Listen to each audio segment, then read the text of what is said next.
चंचल होना अच्छी बात नहीं है, गंभीर होना अच्छी बात है। जो गंभीर होते हैं उनका सम्मान होता है। अच्छा, एक बात और बताएं आपको, गंभीर होना ठीक है, लेकिन शीतल स्वभाव होना भी आवश्यक है। ये नहीं कि गंभीर हो मतलब बोल नहीं रहे हो, लेकिन इतने बड़े क्रोधी हो कि आंखें निकाल रहे हो बैठे बैठे। क्यों भाई? ना हिल रहे हो, ना डुल रहे हो, बैठे बैठे आंखें निकाल रहे हो। ये भी स्वभाव अच्छा नहीं है। गंभीर हो, लेकिन नेत्र भी गंभीर होना चाहिए, केवल शरीर ही नहीं, नेत्र भी, उनमें शीतलता होनी चाहिए। अच्छा, एक बात और बताएं, स्वभाव में शीतलता, स्वभाव में भी शीतलता होना चाहिए। बोले स्वभाव में अगर शीतलता आ जाती है, व्यक्तित्व उसका गंभीर हो जाता है, तो निश्चित रूप से उसका सम्मान अचल हो जाता है, फिर सम्मान उसका कहीं जाता नहीं है। बोले ये सारे लक्षण किसमें पाए जाते हैं? बोले ये संपूर्ण लक्षण हिमांचल जी में पाए जाते हैं कि वो शीतल स्वभाव के भी हैं, वो अचल प्रतिष्ठित भी हैं। बोलो पर्वत के रूप में तो क्या है, अचल प्रतिष्ठित हैं। और सबसे ज्यादा सम्मान बोलो हिमालय का है कि नहीं? किसका सबसे ज्यादा सम्मान है? हिमालय का सम्मान है। देवभूमि माना जाता है। बड़े बड़े तपस्वी वहीं जाके तपस्या कर रहे हैं। बोलो कर रहे हैं कि नहीं कर रहे हैं? बड़ी महत्वपूर्ण भूमि है हिमालय की। गंगा का भी उद्गम हुआ है तो कहां से हुआ है? हिमालय से। इसका मतलब है कि मोक्ष देने वाली गंगा को प्रकट करने की क्षमता किसमें है? हिमालय में है। बोलो तो हिमालय की महानता का वर्णन किन शब्दों में किया जाए, यह बहुत मुश्किल है। ऐसा पिता मिले मुझे। और पति, बोले पति तो भगवान शिव मिले। यज्ञ भगवान ने एवं मस्तु कह दिया। बोलो यही सती हिमालय की बेटी बनी, हिमांचल की बेटी बनी, हिमांचल की बेटी बनी। और जैसे ही जन्म लिया, शिव जी को प्राप्त करने के लिए तपस्या करने लगी। शिव जी को प्राप्त करने के लिए तपस्या करने लगी साहब ये सती जी। क्योंकि पार्वती बन के आई हैं सती, लेकिन पार्वती बन के आई हैं और तपस्या शुरू कर दी। एक बात और बता दें, तपस्या यदि हम आज के प्रवचन में इस घोर कलिकाल में इस समय हम ये कहें कि बेटी को प्रेरणा दो, संस्कार दो कि वो तपस्या करे, तो आज के युग में क्या ये संभव है? लेकिन मैं उपाय बता रहा हूं, क्योंकि देश काल परिस्थिति के हिसाब से हमारे नियम बदलते रहते हैं। जैसे हमारी सबसे बड़ी तपस्या यही है कि 3 घंटे बैठे बैठे प्रवचन कर रहे हैं, ये तपस्या नहीं है। क्यों भाई? ये तपस्या ही तो है। तुम लोग तो गुंजाइश पाके 10-5 मिनट थोड़ा दिक्कत आ जाए तो जा भी सकते हो। हमारे पास अगर दिक्कत भी आ जाएगी तो हम दिक्कत सहते रहेंगे, लेकिन उठ नहीं सकते। व्यास आसन से उठ के जाना अपराध माना जाता है कि नहीं? अब बोलो ये तपस्या हो रही है कि नहीं हो रही है? तुम आनंद ले रहे हो, बोलो ले रहे हो कि नहीं? आराम से बैठे बैठे सुन रहे हो, लेकिन मुझसे पूछो कि मुझ पर क्या बीत रही है। ये तपस्या नहीं हो रही है तो क्या हो रही है? बोलो भाई, है क्या प्राण ही निकाल दें तब ही मानोगे तपस्या? इससे बड़ी तपस्या और क्या हो सकती है? बोलो भाई। लेकिन देश काल परिस्थिति को देख करके हमारी तपस्या का स्वरूप ये बना है। बोलो बना है कि नहीं? कलयुग में यही तपस्या है। तुम्हारी भी ये तपस्या है कि तुम 3-3, 4-4, 5-5 घंटे बैठ के सुन रहे हो, ये भी एक तपस्या है।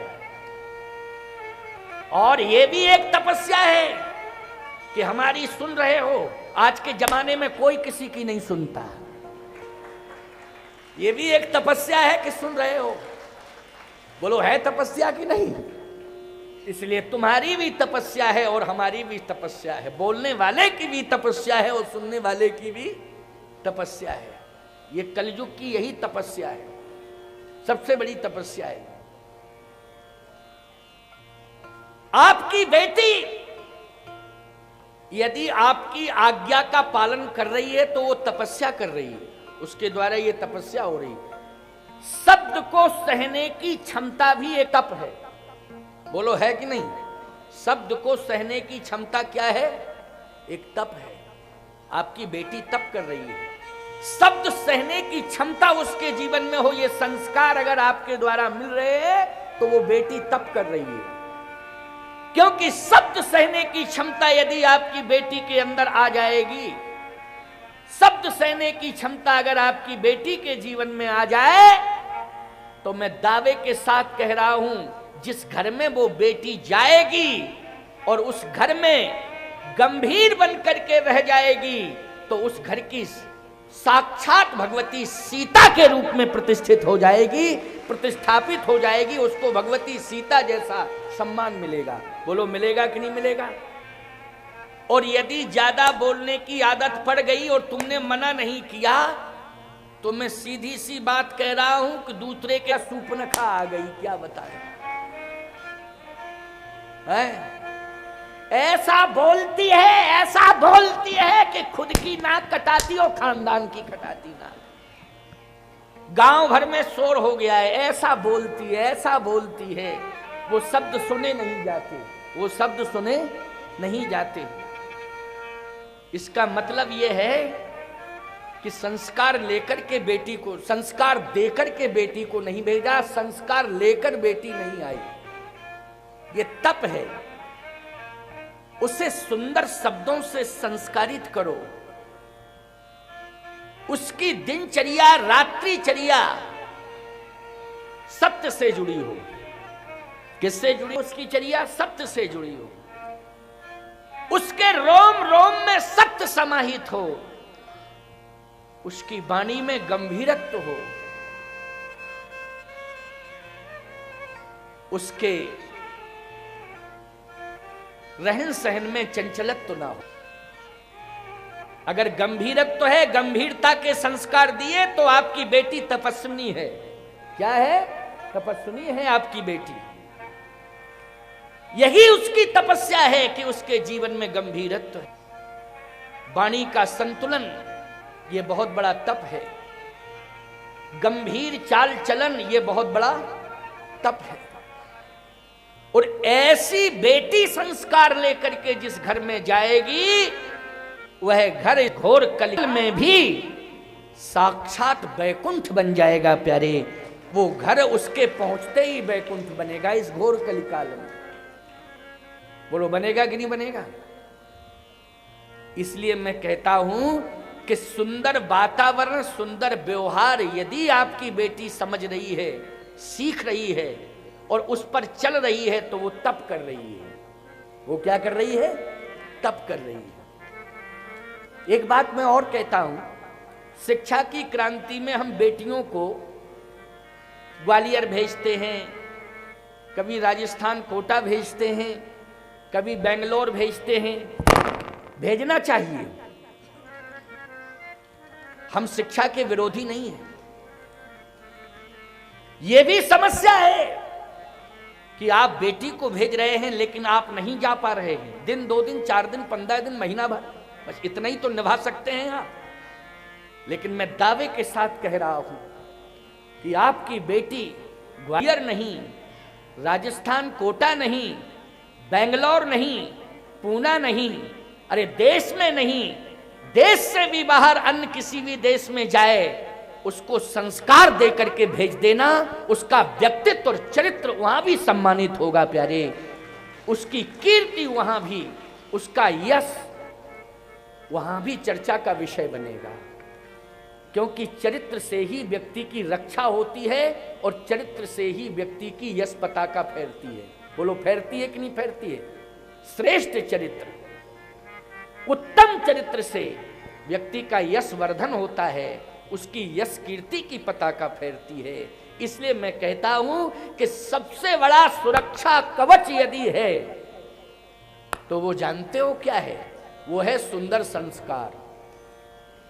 और वो सुंदर संस्कार माँ बाप के द्वारा दिया जाता है मैं कहता हूं कि 10 मिनट तक उसके स्वास्थ्य की चर्चा आप सब करते हैं अपनी बेटी से, अपने बेटे से, लेकिन उस 10 मिनट में 2-4 मिनट आप संस्कारों की भी चर्चा कर दिया करो, निश्चित रूप से कर दिया करो। क्या दिक्कत है, क्या बिगड़ रहा है?